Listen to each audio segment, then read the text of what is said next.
Praise the Lord. ஹalleluya.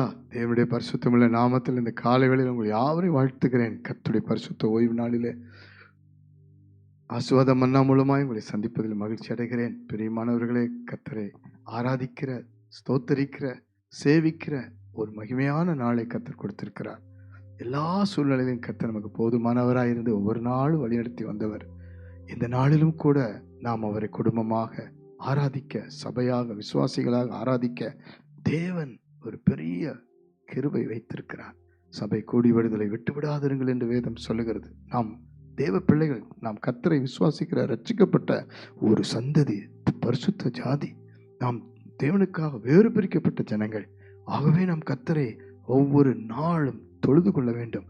குறிப்பாக சபை கூடி வரும் பொழுது மனதார மனம் திறந்து எங்கிருந்தாலும் அவரை ஆராதிக்க கர்த்தர் கிருபை செய்கிறார். ஹல்லேலூயா.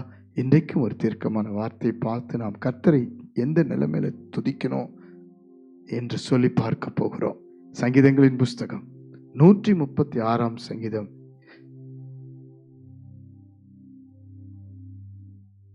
23வது வசனத்தை வாசித்து பாருங்கள். நம்முடைய தாழ்வில் நம்மை நினைத்தவரை துதியுங்கள், அவர் கிருபை என்றும் உள்ளது. தேவன் பாருங்கள், தாவீது வாழ்க்கைக்கு ஒரு பெரிய மேன்மை கொடுத்தார். ஆனால் அந்த மேன்மைக்கு முன்பாக ஒரு தாழ்வில் அவர் இருந்ததை அவரே சுட்டி காண்பிக்கிறார். தாழ்விலே அவர் காணப்பட்டார், வனாந்திரத்திலே காணப்பட்டார். குடும்பங்கள் எல்லாம் எல்லா சூழ்நிலையில் அவர் ஒதுக்கப்பட்ட நிலைமையில் இருந்தார். எல்லாராலும் புறக்கணிக்கப்பட்டிருந்தார், எல்லாராலும் மறக்கப்பட்டிருந்தார். ஆனால் தேவன் தாவீதை மறக்கவே இல்லை. உங்களை கூட இந்த காலை வேளையிலே கர்த்தர் எந்த நிலைமையிலும் உங்களுக்கு சூழ்நிலையை மாற்றி கொடுப்பார்.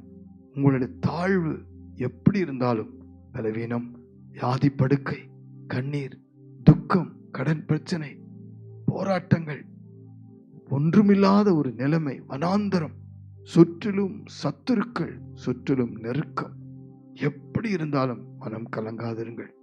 அந்த நிலையிலிருந்து நம்மை நினைக்கிறவரை துதிக்க வேண்டும். ஹல்லேலூயா. அதற்காக தான் கிருபை கொடுக்கிறார். பிரியமானவர்களே, இப்பொழுது உங்க வாழ்க்கையை சற்று ஆண்டவருக்கு ஒப்பு கொடுத்து, உங்களுடைய குடும்பத்தை, உங்க பிள்ளைகளை ஒப்பு கொடுத்து, நாம் எவ்வளவு தாழ் நிலையில இருந்தோம், பாவத்தில் இருந்தோம், சாபத்தில் இருந்தோம், மீள முடியாத சில பாவ பிடியில, சத்துருவினுடைய சில அடிமைத்தனங்கள் இருந்தோம். இந்த உலகத்தை விட்டு தேவன் தமக்காக, ஜீவனுள்ள தேவன், அவரை ஆராதிக்க பரலோக ராஜ்யத்துக்காக நம்மை தெரிந்து கொண்டது மிகப்பெரிய ஸ்லாக்கியம், கிருபை. அந்த கிருபையை நினைத்து, அந்த தாழ் நிலையில் இருந்த எங்களை தூக்கி எடுத்தீரேன்னு சொல்லி ஒவ்வொரு நாளும் நம்ம கர்த்தரை ஸ்தோத்திரிக்க வேண்டும், சந்ததிகளாய் ஸ்தோத்திரிக்க வேண்டும். இந்த வேளையில கூட நம்ம ஜெபிக்க போறோம். உங்க வாழ்க்கையில தேவன் உங்களை எவ்வளவு தாழ் நிலையிலிருந்து தூக்கி எடுத்தார், நினைத்தார் என்றெல்லாம் சொல்லி நீங்கள் இன்று முதல் கர்த்தரை துதியுங்கள். ஜெபிப்போமா? அன்பின் பரலோக பிதாவே, இந்த கால வேளையில சபையாய் கூடி, குடும்பமாய் கூடி, தேவ பிள்ளைகளாய் கூடி ஆராதிக்க செய்கிற உம்முடைய தயவுக்காக ஸ்தோத்திரம்பா. இந்த நல்ல வேளையில கூட கர்த்தருடைய நாமத்தை மகிமைப்படுத்தும்படி கர்த்தர் கொடுத்த கிருபைக்காக ஸ்தோத்திரம்பா. ஆண்டவரே, எங்களை தாழ்வில் நினைத்தவரே, நாங்கள் உம்மை துதித்து ஆராதித்து மகிமைப்படுத்துறோம்ப்பா. இந்த வேளையில ஒவ்வொருத்தருக்காய் ஜெபிக்கிறோம்ப்பா.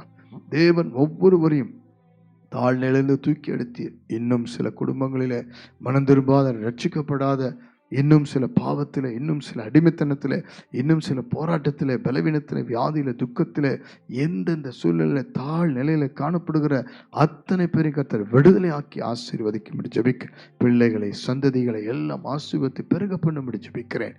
நான் ஒவ்வொரு நாளும் உம்மை நினைத்து நினைத்து துதிக்க கிருபை செய்யும், ஆசீர்வதியும், வழிநடத்தும்.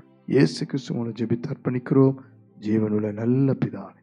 ஆமென், ஆமென். God bless you. ஒவ்வொரு நாளும் அவரை நினைப்போம், துதிப்போம்.